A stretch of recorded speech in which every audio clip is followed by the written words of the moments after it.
Alors à l'approche de la nouvelle année, si tu as des projets que tu aimerais lancer et que c'est jamais le bon moment pour les lancer, tu sais, tu as l'impression que voilà, les étoiles sont jamais alignées, donc tu décales ton projet, tu dis peut-être dans quelques mois, puis quelques mois c'est toujours pas le meilleur moment, tu as des problèmes perso, ou tu as des problèmes de couple, ou de famille ou autre, tu es un peu fatigué, tu es malade, bref, tu décales, et peut-être que tu te retrouves des années après, il y a beaucoup de gens qui se retrouvent avec des rêves comme ça, des projets qui n'ont jamais été réalisés, parfois 5 ans après, parfois 10 ans après, notamment des projets pour se lancer sur le web, pour lancer un produit, lancer un service ou autre chose.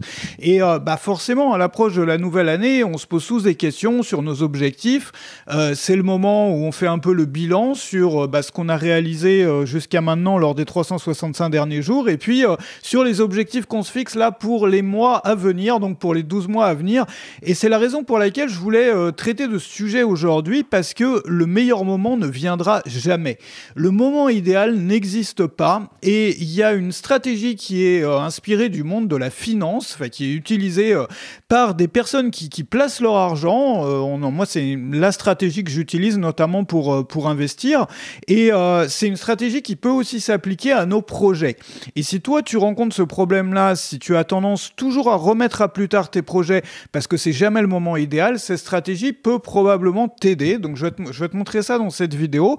Juste avant de commencer, je voulais te rappeler, tu as juste en dessous, il y a une offre en ce moment sur l'une de mes formations qui est un grand classique, qui a déjà aidé énormément d'entrepreneurs à se lancer, qui va te prendre par la main pour monter ton business en ligne en l'espace de 7 semaines. Donc tu vas voir, c'est basé sur toute une série de tests, c'est-à-dire on va pas se lancer à l'aveugle.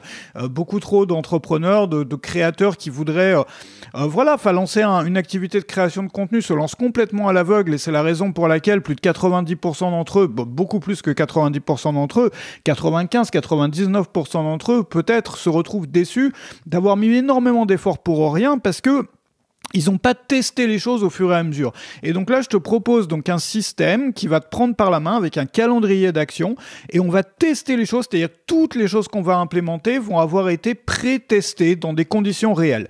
Donc ça se trouve dans la description. Je t'invite à lire la page pour voir si c'est quelque chose qui peut t'aider.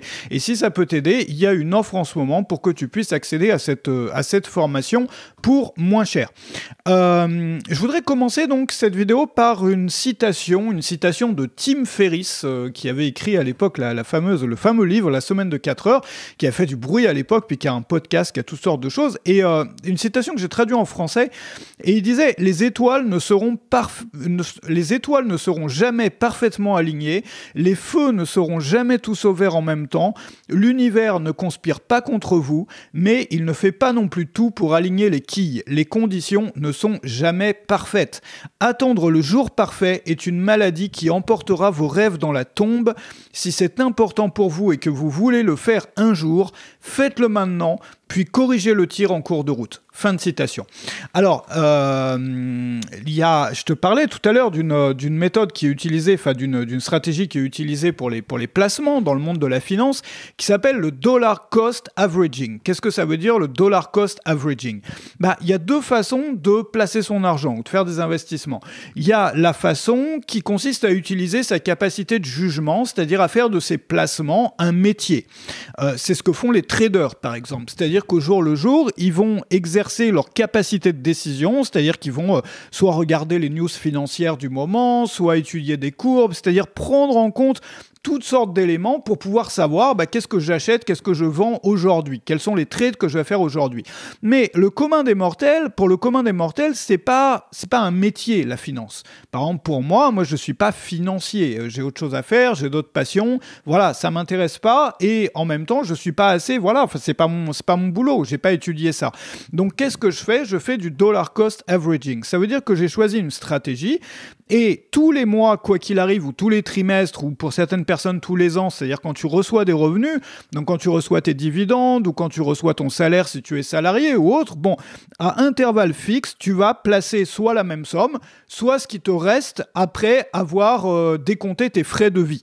C'est-à-dire, par exemple, on peut imaginer quelqu'un pour qui ça coûte 2000 € par mois de tout payer, le loyer, les loisirs, l'alimentation, ou 3000 €, ou peu importe combien, 5000 €, 10 000 €, bref. Bref, il va retirer cette somme-là et par exemple, ce mois-ci, s'il a encaissé, je sais pas, 17 000 euros ou 12 000 euros ou 8 000 euros, bon, bah, il va retirer cette partie qu'il va mettre sur son compte. Et le reste, le bonus, il va systématiquement le placer, quelles que soient les conditions de l'économie au moment présent, ou les conditions de, ce qui se passe dans l'actualité financière, la façon dont les courbes, sont au moment présent, au moment T. On s'en fout. Parce que c'est le 25 du mois ou parce que c'est le premier jour du trimestre, bah, on va investir le bonus, c'est-à-dire ce qui nous reste dans l'argent qu'on a gagné, ou bien une somme fixe. Quelqu'un qui décide, par exemple, tous les mois d'investir 2 000 euros, d'investir 5 000 euros, d'investir 10 000 euros ou 500 euros, peu importe le montant. Mais qui va se dire, moi, tous les temps du mois, tous les deuxièmes mardis du mois, je vais investir telle somme. Alors évidemment, on va gagner plus sur le long terme, on va gagner, quelqu'un qui a une bonne capacité de jugement, pour qui c'est son métier de faire du trading, il vaut mieux pour eux qu'ils décident du moment idéal pour acheter et du moment idéal pour vendre. Mais quand on achète sur le très long terme, quand on veut maintenir ses positions sur le très long terme jusqu'à la retraite par exemple, et qu'on veut pas faire de la finance son métier, c'est une très bonne idée de se dire, moi, à intervalles réguliers, peu importe ce qui se passe, d'ailleurs moi je suis pas Madame Irma, je suis pas là pour prédire l'avenir, je suis juste là pour investir la même somme à intervalles réguliers et tout va s'égaliser sur le long terme, sur le moyen terme même. C'est-à-dire que on n'a plus de décisions à prendre. Alors évidemment, parfois on investit et c'est pas le meilleur moment. C'est-à-dire quand on fait du dollar cost averaging, évidemment, ça nous soulage l'esprit parce qu'on n'a pas à prendre de décision au jour le jour, on n'a pas besoin de passer même une seule seconde à regarder l'actualité financière, mais en contrepartie, parfois on investit mais c'est pas le bon moment. Et parfois on investit mais c'est le bon moment. Et parfois même c'est un très bon moment. Et donc du coup tout ça s'égalise. Et pourquoi est-ce que je te parle de ça dans une vidéo sur nos projets, sur les projets ? Parce que c'est exactement pareil. Dans une activité.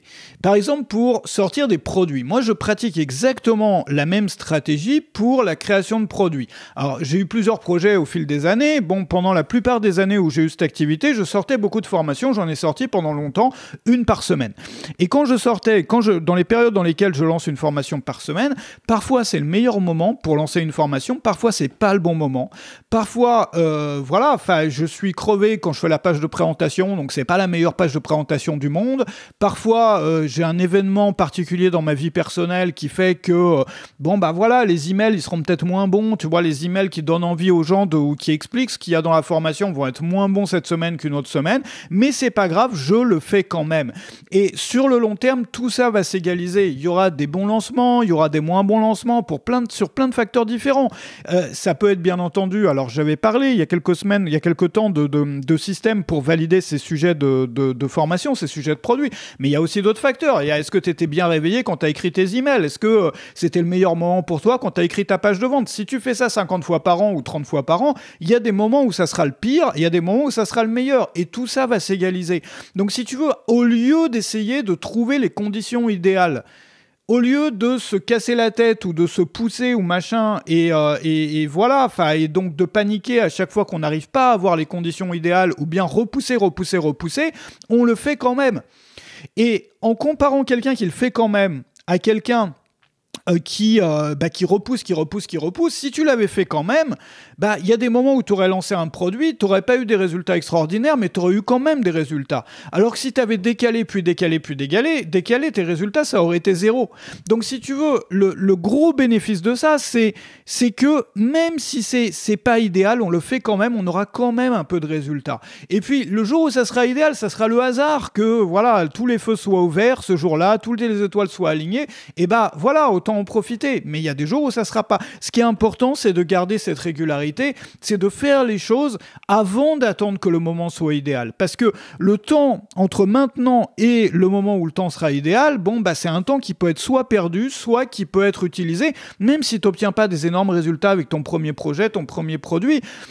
C'est de l'expérience, c'est de l'apprentissage. Tu vas apprendre, tu vas pouvoir progresser, tu vas pouvoir apprendre de tes erreurs, etc.